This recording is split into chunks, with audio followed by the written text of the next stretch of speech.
Hey Nelson, this is Carolyn. I'm just responding to your group advanced concepts presentation 3. I think you did a great job. I think you did a great job last time as well. You're really good at bringing things to, I wouldn't say a less scientific level because all your science was there, but more just in terms that are much easier to understand than, say, reading the book. Something I really enjoyed from your presentation that really helped me about the cooperative effect was saying that you're more likely to sit at a lunch table if you see some of your friends sitting there rather than just going to sit by yourself. That was a really good comparison, so thank you for bringing that up.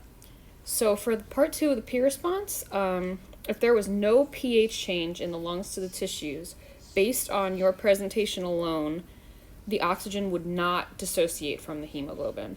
You stated that with the excess of H and CO2 molecules, the oxygen will leave the hemoglobin and dissociate into the tissues. And without this excess H and CO2 in a lower pH environment, the oxygen will not readily dissociate from hemoglobin.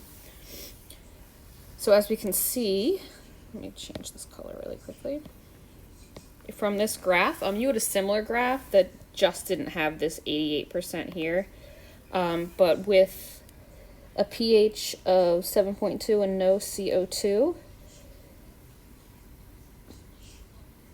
we have the 77%.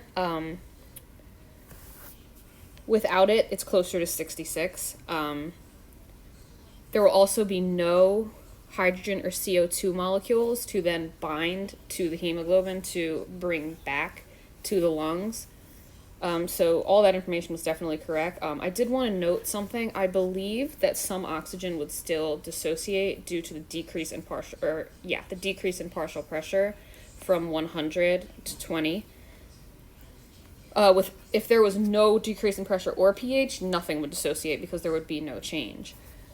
But without the H and CO2, the T state will not be as readily stabilized, so the pH effect is definitely important.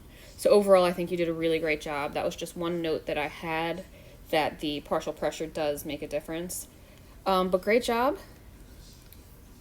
And yeah, without a pH change, there would be much less dissociation.